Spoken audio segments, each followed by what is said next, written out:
Reading the Bible.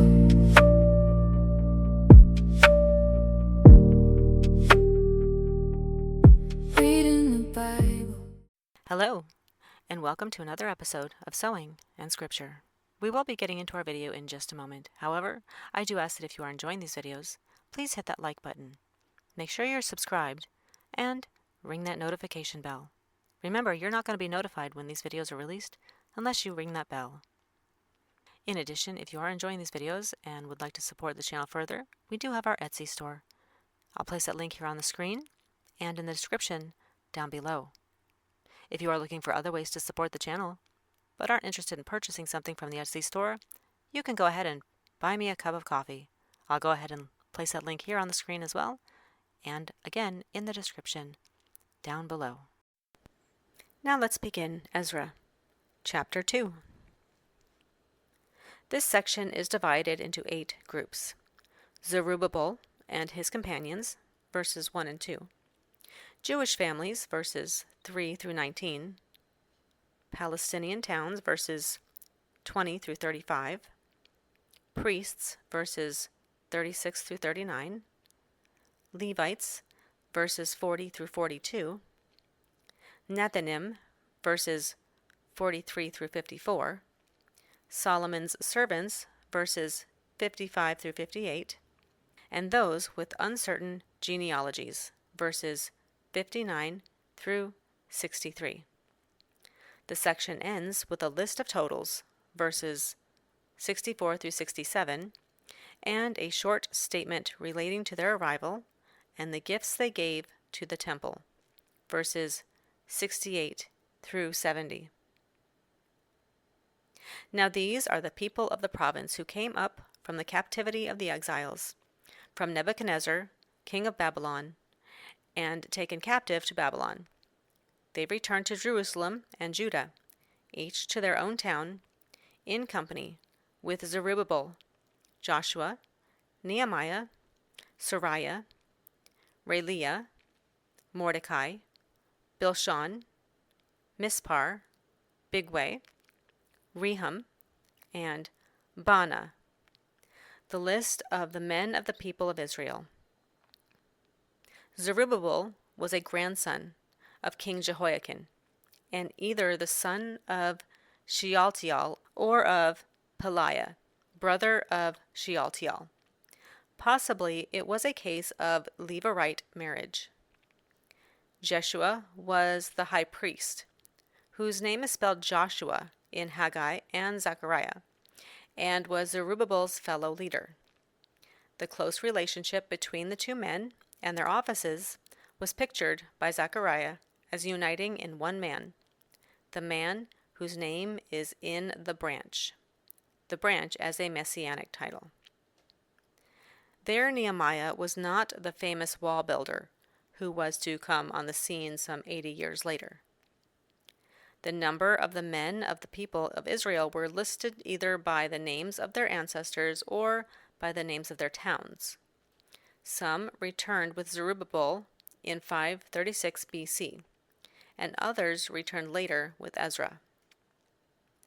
The following verses, 3 through 19, relates records of a recognized family or clan. The descendants of Parash, 2,172. Of Shephatiah, 372. Of Ara, 775. Of Pahath Moab, through the line of Jeshua and Joab, 2,812. Of Elam, 1,254.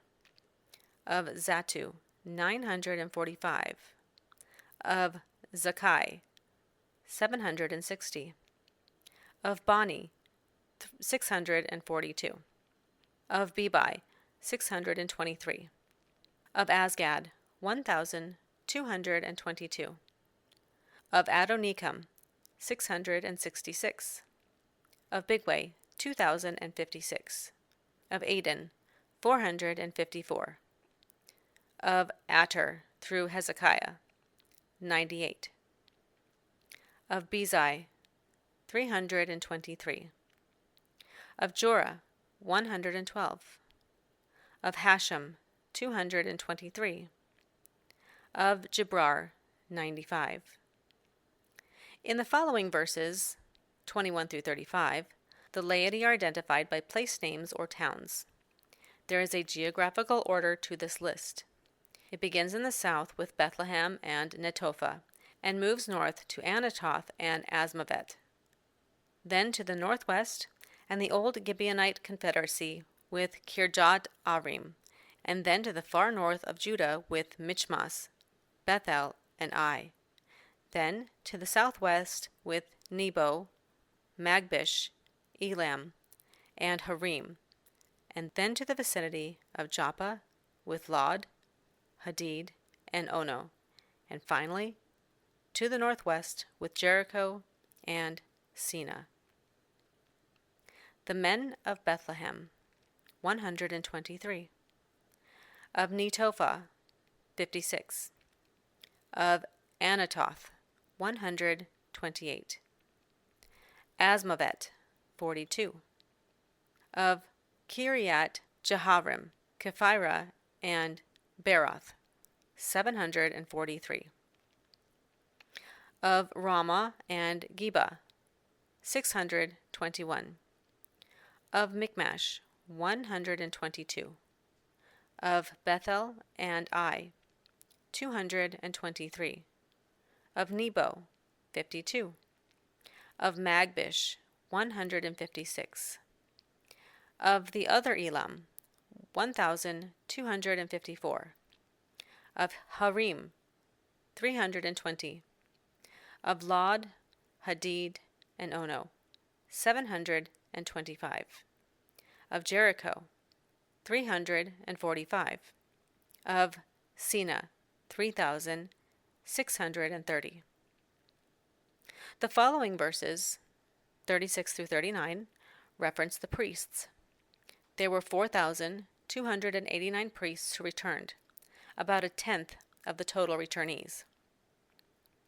The priests, the descendants of Jedaiah, through the family of Jeshua, 973. Of Immer, 1,052. Of Pashur, 1,247. Of Harim, 1,017. In the next verses, 40 through 42, three classes of Levites are mentioned. 1. The regular Levites, who assisted the priests. 2. The singers. 3. The porters or doorkeepers. Asaph was an outstanding musician in King David's day, and he had been appointed minister of music in the temple. His descendants were also official musicians. Psalms 50 and 73 through 83 are attributed to him. The Levites, the descendants of Jeshua and Kadmiel, of the line of Hodaviah, 74. The musicians, the descendants of Asaph, 128. The gatekeepers of the temple, the descendants of Shallum, Ater, Talmon, Akub, Atita, and Shobai, 139. The next verses speak of the Nethinims. The Nethinims were founded by David and his officials according to chapter 8, verse 20. The Hebrew name points out the idea of given, or dedicated ones. It is a variation of one of the descriptions of the Levites themselves, of whom God said, "They are wholly given unto me," in Numbers chapter 8, verses 16.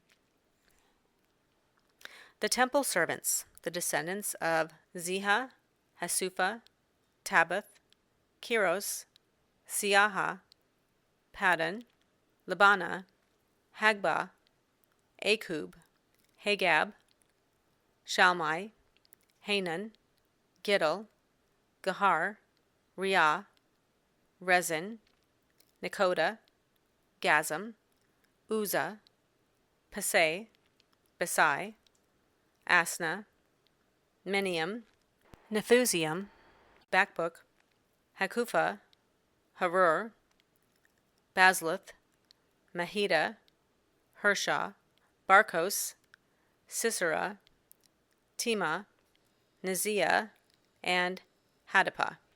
The descendants of the servants of Solomon.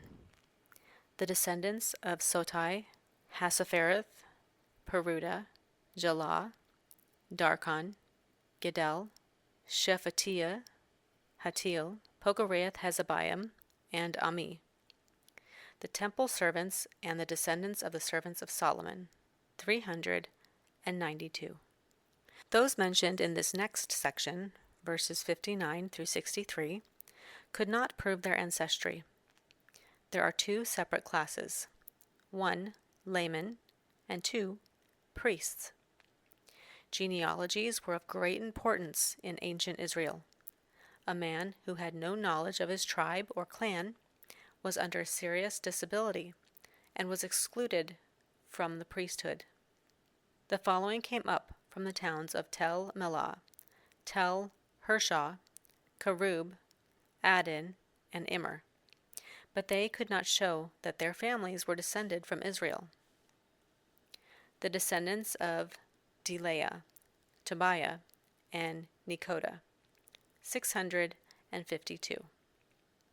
And from among the priests, the descendants of Hobaiah, Hakaz, and Barzillai, a man who had married a daughter of Barzillai, the Gileadite, and was called by that name. These searched for their family records, but they could not find them, and so were excluded from the priesthood as unclean. The governor ordered them not to eat any of the most sacred food until there was a priest ministering with the Urim and Thummim. Barzillai means iron man. He had been a staunch supporter of David. He was also a man of wealth. In adopting this family's name, he may have laid himself open to the charge of renouncing his own birthright, the priesthood. Till there was a priest ministering with Urim and Thummim seems to indicate that this tragic situation was not reconciled. Whether the Urim and Thummim have been lost in the exile, or whether the ability to use them had been withdrawn after the departure of the Shekinah glory in 529 BC, is not clear. Psalm 74:9 says, "We see not our signs. There is no more any prophet, neither is there among us any that knoweth how long." The whole company numbered 42,360, besides their 7,337 male and female slaves, and they also had 200 male and female singers. They had 736 horses, 245 mules, 435 camels, and 6,720 donkeys. The total given in Ezra and Nehemiah 7 is 42,360, but the individual items add up to different totals. Ezra, 29,818. Nehemiah, 31,089. First Esdras, 30,143. First Esdras is found in the Septuagint. Some have attempted to reconcile the differences as members of the northern tribes, or as women, or as adolescents. Most likely the totals have been obscured by either textual corruption or by the omission of certain families. The singing men and singing women were distinct from the temple choirs of verse 41. When they arrived at the house of the Lord in Jerusalem, some of the heads of the families gave freewill offerings toward the rebuilding of the house of God on its site. According to their ability, they gave to the treasury for this work 61,000 derricks of gold, 5,000 minas of silver, and 100 priestly garments. The house of the Lord would indicate that the site continued to be used in the exilic period, even though it was in ruins. Gave freely indicates a healthy spiritual atmosphere, which was in addition to the royal grant in chapter 3, verse 7. The phrase "according to their ability" relates well to 1 Corinthians chapter 16, verse 2, and 2 Corinthians chapter 8, verse 3, where beyond their ability is even mentioned. Nehemiah chapter 7, verses 70 through 72, gives a more detailed summary mentioning separately the contributions of the governor, of some heads of houses, and of the rest of the people. The priests, the Levites, the musicians, the gatekeepers, and the temple servants settled in their own towns, along with some of the other people, and the rest of the Israelites settled in their towns. Thank you for joining us for today's video. Again, if you are enjoying these videos, please make sure you hit that like button. That lets others know that these videos are worth watching. Also, make sure you subscribe and ring that notification bell. In addition, if you are enjoying these videos and would like to support the channel in other ways, go ahead and visit our Etsy store. I'll place that link here on the screen and in the description down below. If you're looking for other ways to support the channel as well, and do not want to purchase anything from the Etsy store, you can go ahead and buy me a cup of coffee. I'll place that link here on the screen, and again, down in the description below. We thank you for your support in any way, even if it's just a simple like and share. We appreciate you watching and listening to these videos, and hope you are getting something out of them. Again, if you are, just remember, share the video. You never know who needs to hear a word from God today, and it may just come from you. So come back and join us next time, and until then, have a wonderful and blessed day.